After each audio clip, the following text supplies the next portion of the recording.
Les pays riches, tels qu'on le connaît, n'existent pas. La richesse du pays n'est pas déterminée par le montant d'or, de coltan, de bauxite, de pétrole, de bois qu'il regorge. La richesse d'un pays est beaucoup plus profonde que ça. La richesse d'un pays dépend du montant de cerveau et de quotient intellectuel que le pays possède. Vous pouvez avoir tout l'or du monde, le diamant, le pétrole, le cobalt, le coltan. Si vous n'avez pas de cerveau, vous n'avez absolument rien. Vous êtes pauvre. Au fait, vous êtes très pauvre. Imaginez une personne qui se présente dans un coin où il ramasse du coltan, de l'étain, tout le reste. Qu'est-ce qu'il pourrait bien faire avec ça? S'il ne sait pas comment développer, comment transformer, comment appliquer. Imaginez-vous une personne qui a le lithium, la meilleure de qualité. Qu'est-ce qu'il en fera s'il n'a pas la connaissance sur comment transformer ça? Absolument rien. C'est un pauvre. C'est un villageois pauvre qui vivra de la quête, de la chasse et de quoi encore? C'est ça. Riche. Donc, tu as le bauxite, tu as le coltan, tu as l'or, le diamant, le pétrole, le lithium, le copper, cuivre. Si tu n'as pas la richesse, tu es pauvre. C'est ça la réalité de l'Afrique. La réalité de l'Afrique, malheureusement, est additionnée à la mendicité, à l'escroquerie et à la corruption. Donc, la pauvreté additionnée à la mendicité, à l'escroquerie et à la corruption. Pauvreté additionnée à la corruption, c'est encore pire. C'est pire qu'être pauvre, simplement. L'Ouganda fait quelque chose de très intéressant. Je pense que c'est une leçon que beaucoup de personnes pourraient en tirer. Le président ougandais, Museveni, quelqu'un de très intéressant, Yoweri Museveni, il y a très longtemps, en 1986, en fait juste avant 1986, les Anglais sont venus faire une prospection en Afrique pour essayer de voir un peu ce qu'il y avait, qu'est-ce qu'on peut trouver. À l'époque, vous savez, l'Ouest, c'est-à-dire l'Occident, était en conflit avec l'Union soviétique.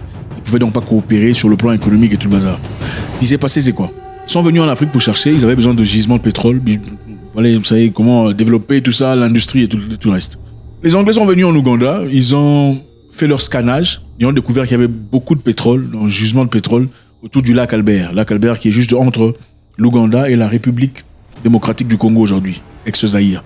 Les Zaïre étaient bien, hein, c'était beaucoup mieux. Les Zaïre, à l'époque de Zaïre, les Zaïrois étaient des hommes forts, des hommes braves et courageux, des hommes respectés en Afrique. Vous vous en souvenez? À l'époque du Zaïre, parce que tous les Africains voulaient devenir comme les Zaïrois. Aujourd'hui, les Zaïre est devenu le Congo. Enfin bref, passons à autre chose. Alors à l'époque, après avoir scanné, après avoir recherché, les Anglais ont trouvé qu'il y avait du pétrole en Ouganda. Alors ils ont venu discuter avec le président, proposer des contrats pour essayer de travailler ensemble. Vous savez comment ils font très souvent. Écoutez, il y a du pétrole ici chez vous, le lac Albert, on voudrait extraire le pétrole, chercher des moyens de commercialiser. Vous offrez un peu d'argent, nous aussi on se fera de l'argent. Et tout le monde sera gagnant, gagnant, bénéficiaire. Ce président est très malin. Hein, le président Yoweri Museveni est très malin. Il est au pouvoir depuis 1986 jusqu'à aujourd'hui.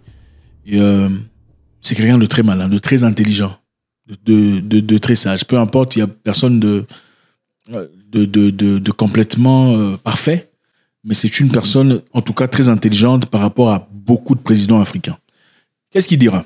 Bon, messieurs les Allemands et les Anglais, vous êtes venus pour faire votre prospection, vous avez trouvé du pétrole, vous voulez faire un contrat intéressant avec nous. Malheureusement, ce que vous nous offrez comme contrat, on a vu, mais je ne suis pas intéressé. Ok? On n'est pas intéressé. Il a renvoyé les gens. Ils étaient surpris. Comment est-ce que tu peux refuser un contrat aussi pimpant venant de l'Angleterre? Ça n'a aucun sens. Qu'est-ce qu'il fera? Il va chercher parmi sa population des gens compétents. Il appelle son secrétaire. Est-ce qu'il y a une personne qui s'y connaît dans le pétrole? On a dit non. On a quelqu'un ici qui est expert. On a appelé l'expert pour qu'il discute avec les Anglais. L'expert est venu, il a découvert que l'expert était en effet un Ghanéen, un monsieur Ghanéen, qui n'était pas vraiment expert en pétrole. C'était une personne qui se chargeait des documents de l'administratif, du pétrole ou du carburant qui venait en Ouganda. Ce n'était pas vraiment un expert. Il a dit, je ne peux pas associer un Ghanéen avec ces Anglais, sinon il va me rouler. Il a dit, non, on ne veut pas votre contrat. Gardez le contrat. Ensuite, il a demandé, allez me chercher des Ougandais autochtones, qui ont des diplômes en chimie, diplôme en géologie, diplômés en physique. On est parti chercher des Ougandais qui ont ces diplômes. Ils sont venus, réunis, on a fait une sélection très rapide. Il a envoyé une centaine de personnes en formation pour aller savoir, étudier le pétroleum. Je ne sais pas comment vous appelez le pétroleum en français. Étudier le pétroleum, non? Le pétrole, peu importe. Vous les experts en français, les experts en français. Les experts en français, vous êtes là? Les Africains experts en français. Le pétroleum, c'est quoi en français? L'étude de pétroleum. Les Africains experts en français. Les Africains vont en Europe pour devenir experts en français. Pas experts en chimie ou en mathématiques appliqués ou experts en comment construire l'industrie, mais experts en français. Bon, bref, rentrons. C'est-à-dire, ils ont envoyé ses compatriotes allaient faire une formation approfondie d'expertise en pétroleum. Donc le monsieur a calculé, il a raisonné, il a réfléchi. On ne peut pas discuter avec des gens ne connaissant pas la matière. On a besoin de gens autochtones qui veulent notre intérêt, qui sont là pour nous, qui ne vont pas nous trahir, mais qui connaissent la matière. Parce que comment tu vas discuter sur un truc, une histoire, une richesse que tu ne comprends pas? C'est comme ça que beaucoup de gens font dans des pays ici africains. Vous allez discuter avec les Blancs qui comprennent tout à fait ce que vous avez. Vous vendez ça à des prix dérisoires. Finalement, ils se font des bénéfices comme pas incroyables. Autant vous auriez pu faire de bénéfices pour votre pays. Il a envoyé ces jeunes hommes pour aller faire cette formation. Ces jeunes hommes sont rentrés quelques temps plus tard. Arrivé quelques temps plus tard, le président ougandais a appelé Shell pour dire, bon, venez maintenant, nous avons des gens assez outillés. Quelques années plus tard, on va discuter sur l'histoire du pétrole, comment on va négocier. Les Anglais ont dit non, non. Ah non, non, non. Au fait, on a découvert qu'on s'était trompé, hein, il n'y a pas de pétrole chez vous. On a découvert qu'on s'était trompé. Il a dit, mais ce n'est pas possible. C'est bien vous qui m'avez appelé pour me dire qu'il y avait du pétrole. Vous avez vu, vous avez fait votre... Ah, tout ça là, vous avez découvert du pétrole. Maintenant là, j'ai des gens qui sont assez compétents, qui peuvent discuter avec vous dans la lingo, le langage. Vous me dites que le pétrole n'est pas là, au fait, on s'était trompé. Ah, non, bon, dans ce cas, il n'y a pas de souci. En réalité, Shell avait déjà à l'époque commencé ses transactions avec l'Union soviétique qui s'était séparée. Donc l'Union soviétique n'était plus l'Union soviétique. Les pays se sont séparés. Ils pouvaient désormais commencer à aller chercher le pétrole en Europe de l'Est, sans difficulté. Donc il n'avait, dans ce cas, plus nécessairement besoin de l'Ouganda pour produire son pétrole. Le président a dit à ses compatriotes, les amis, ce n'est pas grave, vous êtes partis vous former, non? Vous-même là, ils ont dit qu'il n'y a pas de pétrole. Vous cherchez le pétrole, il faut trouver ça. Donc dès le départ, ils ne savaient pas qu'ils avaient le pétrole. Ce sont les Anglais qui ont dit que vous avez du pétrole. Quand il a appris ça, il a dit, ok, on a besoin de gens qui s'y connaissent dans le pétrole. On a cherché, on n'en a pas trouvé. Il a pris des gens intelligents, les a envoyés en formation pour comprendre comment le pétroleum fonctionne. Les engins, les profondeurs, cruster, lustrer, comprendre la science de l'histoire même. Ces gens sont rentrés. Mais ils ne savaient toujours pas où se trouvait le pétrole. Ils avaient une idée, en tout cas embrouillée, mais ils savaient qu'il y avait le pétrole. Il a dit, votre intelligence là, l'école qu'on a appelée, allez chercher, allez trouver le pétrole. Ils ont fait de recherches pendant des années, des années, des années. Finalement, ils ont trouvé le pétrole. Et au moment où je vous parle, c'est la deuxième série de gens qu'on renvoie encore pour aller faire une formation sur le pétroleum. Et maintenant, ils travaillent en partenariat avec des grandes entreprises, avec des grands pays, des grandes organisations pour produire, pour bénéficier de ces pétroles. Et vous savez, très récemment, on vous a fait une vidéo pour vous parler de l'extraction de pétrole en coopération entre l'Ouganda et la Tanzanie. Extraire le pétrole de lac Albert jusqu'à voilà, le port tanzanien pour voilà, exporter dans le monde. Qu'est-ce qui s'est passé ensuite? Pour ceux qui nous ont suivis ou pas. L'Europe s'est réunie dans leur parlement disant non, l'Ouganda ne peut pas produire son pétrole parce que ça détruit la faune et la flore, les forêts, les animaux. Si l'Ouganda produit son pétrole, c'est-à-dire si le pétrole quitte lac Albert jusqu'à machin histoire Tanzanie, ça va détruire la faune, donc la flore, les animaux vont perdre leur location, leur habitation, les Ougandais villageois vont perdre leur habitation. Donc voilà, comme s'ils s'inquiétaient pour les animaux. Enfin, évidemment, on sait qu'ils aiment beaucoup plus les animaux qu'ils aiment des humains. Ça, c'est clair. Ils se sont inquiétés pour les locaux, c'est-à-dire, ils vont perdre leur histoire. Je suis grave, hein. Il faut me donner un truc comme ça. Comprenez, bon. Encore Scandinavie, le froid là-bas, quand tu es ici, ça devient compliqué, tu commences à suer. Merci. Le monsieur a investi dans sa population. Et aujourd'hui, on le combat parce que, ce n'est pas seulement parce que c'est le réchauffement climatique, c'est aussi parce qu'initialement, il a refusé d'accepter le contrat qu'on lui a présenté. Il est d'abord parti envoyer ses enfants ailleurs pour faire une formation, pour revenir représenter de manière compétente les intérêts du pays. On ne veut pas vous voir vous développer. On ne veut pas vous voir vous développer. On connaît beaucoup de pays africains ici où on vend des minéraux, on vend des sites de mines, on vend la richesse à un prix dérisoire pour des profits personnels. Et égoïste, c'est inacceptable. Quel genre d'humain? Quel genre d'humain? Quel genre d'humain? Comment peux-tu vouloir manger des centaines de millions de dollars toi-même pendant que les gens souffrent? Il n'y a pas d'hôpitaux, il n'y a pas de routes, il n'y a pas d'école, il n'y a pas de l'eau à boire. Et tu dors et tu te réveilles, tu es un humain. Tu n'es pas un humain. Tu n'es pas un humain. Quand je dis qu'il y a beaucoup de gens qui ne sont pas des humains, vous pensez qu'on est... Il y a beaucoup de gens, ils ont tête, bras, jambes, mais c'est un chien. Costume, cravate, mais c'est un crapaud. Oui, regardez les gens même sur Twitter. Les insultes qu'il profère. Cliquez sur son profil, regardez. Chemise, costume, cravate. Tu dis, mais c'est un crapaud dans la cravate. Ce n'est pas possible. L'ennemi numéro 1 de l'Africain, c'est qui? L'ennemi numéro 1 de l'Africain, c'est qui? C'est celui-là qui ouvre le porte aux étrangers pour assujettir son frère. Pendant que lui, il mange le riz, il mange les spaghettis, pendant que lui profite avec il achète Lancôme, le parfum, tout ça, business class. Donc, pendant que lui, il sirote du champagne, peu importe ce que vous traversez, qu'il n'y ait pas d'hôpital, qu'il n'y ait pas tout ça, pour lui, la vie va bien. Hein, la politique est bonne. C'est inacceptable. Et tout ça se passe parce qu'il n'y a pas de conséquences. Parce que toutes ces personnes qui profitent de ces éléments, de ces vols, de cette paupérisation générale du peuple, sont des gens qui ne subissent aucune conséquence. Il n'y a pas de conséquences par rapport à ça. C'est-à-dire, ils n'ont pas peur. Ils savent qu'ils peuvent faire ça. Personne ne viendra l'inquiéter. Sa famille ne sera pas inquiétée. Ses proches ne seront pas inquiétés. Il faut commencer à inquiéter ces gens. Oui. On ne vous dit pas de tuer, hein. Il faut seulement commencer à inquiéter. Quand ils sont inquiets, ils ne peuvent pas faire de bêtises. Je vous l'ai dit dans le passé. Si seulement en Afrique, il y avait des gens qui avaient la mentalité, je ne soutiens pas, je ne soutiens pas les explosions, tout ça. Ces gens-là qui se... Si seulement en Afrique, il y avait cette mentalité-là, hein, que tu fais une bêtise, tu voles l'argent du gouvernement, quelqu'un vient t'inquiéter dans ta porte, comme on le fait là-bas. Ils n'ont pas besoin de fusil. Mais ça, vous comprenez ce que je dis. Il n'y aurait pas de dictature comme vous le connaissez.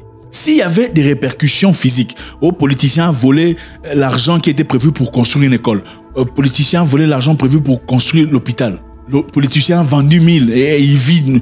Ici, il y avait des gens pour venir l'inquiéter. On ne parle pas de la justice. Il n'y aurait pas ces histoires. Je ne suis encore pas en train de prôner d'aller faire du mal. On est en train de réfléchir. C'est-à-dire, le président ougandais a fait quelque chose de très intéressant. Il a investi dans sa population, investi dans la nature. L'avenir, c'est l'intelligence, c'est cette richesse. Ce n'est pas l'or, le diamant, tout ça. L'or et le diamant n'est pas intarissable. Ce n'est pas infinissable. Hein? Le cuivre, ce n'est pas infinissable. Ce n'est pas intarissable. Il y en a maintenant, il faut acheter 2 climatiseurs, celui-là ne fonctionne pas. À un moment donné, si vous puisez, ça va finir. C'est ça la vérité. C'est-à-dire, investissez dans l'homme, investissez dans l'Africain, envoyez des gens en formation, envoyez des gens à l'école, étudier, comprendre. En plus de la connaissance scientifique, formez les gens sur le plan moral. Il n'y a pas de bonne moralité, de bonnes valeurs. Les gens qui combattent pour le patriotisme du pays, très rares sont ces pays-là, qui sont patriotes. C'est-à-dire l'intérêt de tout le monde avant l'intérêt personnel. Des gens qui ne voleraient pas, qui n'iraient pas à côté contre leurs propres valeurs pour des bénéfices personnels. C'est-à-dire des gens qui sont là pour favoriser leurs frères, pour scruter toutes les personnes. Tu es Libanais, Pakistanais, Indien, tu viens pour tes entreprises. On va te scruter comme tout le monde. Pas que, oh, prends ici comme ça, tu veux. Non, on va te scruter comme c'est ça le début des choses. Ce qui est important de retenir ici, je pense qu'on peut tirer des leçons très claires du président ougandais ou de l'Ouganda, dans ce cas ici. Je m'en fous de ce que vous ressentez pour eux par rapport à autre chose. Mais dans ce point ici, je pense qu'il est important de savoir former sa population. C'est bien triste de voir dans un projet de construction de stades de football ou un projet de construction de route qu'il faut inviter des gens à l'extérieur. Vous invitez des Chinois pour venir travailler. Ils viennent, ils travaillent. Pas seulement ils travaillent, ils embauchent seulement des Chinois pour des travaux clés, n'est-ce pas? Ils font le travail, ils finissent le travail. Après avoir fini, ils se barrent. Il n'y a pas de transfert de technologie. Vous comprenez? Donc, ils viennent, ils construisent la route pour vous, ils s'en vont et vous n'apprenez rien du tout. Il n'y a aucune étude, aucune application. C'est-à-dire, il n'y a pas de connaissances évoluées auprès de vous. Ils vous ont construit la route, le stade, peu importe, l'hôpital, ils sont partis. Prochainement, quand vous aurez besoin de stade, d'hôpital ou quoi que ce soit, il faudra encore appeler ces mêmes personnes. Pourquoi? Parce qu'il n'y a pas d'investissement chez les enfants du pays. Deuxièmement, on peut justifier ça disant quoi? Quand tu emmènes les enfants du pays, ils ne font pas le travail correctement. C'est vrai, c'est vrai. Voilà pourquoi il faut chicoter certaines personnes. Oui, je vous dis, vous savez, en Afrique, il y a des gens, il faut chicoter. Il y a des gens ici, chez nous, il faut les chicoter pour qu'ils redeviennent. C'est ça la vérité. Moi, je sais pas, c'est votre problème. Il y a des gens, pour qu'ils vous comprennent, il faut une nouvelle forme. Les gens ne comprennent pas au même degré. C'est ça. Pour ces gens-là qui viennent faire le travail et qui ne le font pas correctement, il faut les mettre à côté. S'il n'y a pas un moyen de punir, en tout cas, il faut en trouver. Il faut sélectionner la crème de la crème. Pas seulement sur le plan scientifique, la crème de la crème africaine sur le plan valeur. C'est important. Il ne suffit pas d'être licencié pour être en politique. Il faut être un licencié ayant des bonnes valeurs, prouvées. Il ne faut pas engager, employer, voter des gens qui ont volé dans le passé. Non, ils ont un palmarès clair de vol, de pillage, mais vous les votez. Ça n'a aucun sens. Il faut investir en Africain. On a besoin, au lieu de dépenser de l'argent dans des événements sans importance. Oh, Miss, comme ça. Oh, Miss, tout ça. Vous donnez beaucoup de $100 000. Miss, pourquoi pour cette... Pendant qu'il y a des abrutis et des gens intelligents aussi qui ne sont pas financés, des gens intelligents, des scientifiques, de jeunes personnes qui peuvent accomplir de grandes choses, mais qui sont incapables de faire parce que personne ne les regarde. Comment pensez-vous pouvoir créer des ingénieurs si vous n'investissez pas chez ces jeunes-là qui sont ingénieurs? Comment pensez-vous pouvoir créer une Afrique évoluée, technologique, si vous ne donnez pas de l'argent à ces jeunes personnes qui apportent des idées intéressantes? Il y a un moyen très, très efficient de faire ça. Faire des compétitions de l'intelligence. Celui qui est le plus intelligent lui donne $100 000. Regardez combien d'intelligentes personnes vous allez avoir. C'est aussi simple. Célébrez les gens intelligents. Chantez-les dans les chansons. Au lieu de chanter les abrutis qui ont de l'argent, dans l'espoir d'aller mendier auprès de... C'est ça que vous faites. Mendier. Oh, Gérard Mukumbulu. Oh, Jean-Luc Lubusalo. Pourquoi? Parce que Jean-Luc Lubusalo et Gérard Mukumbulu sont des gens qui ont de l'argent. C'est un investissement pour vous. Au fait, vous chantez ces personnes abruties quelquefois qui n'ont absolument rien à offrir à part de l'argent, dans l'espoir qu'un jour vous les rencontrez, on vous donne de l'argent aussi comme un mendiant. C'est ça la mendicité. C'est ça la mendicité. Un animal sans dignité, sans honneur. Un humain sans honneur et n'est pas digne de vie. C'est ça la vérité. Célébrons les gens qui travaillent. Célébrons une jeunesse qui avance, créative, une jeunesse technologique, une personne qui apporte quelque chose de nouveau. Il y en a à profusion. Nous en avons beaucoup, mais ils sont ignorés. L'Afrique de demain, c'est vous.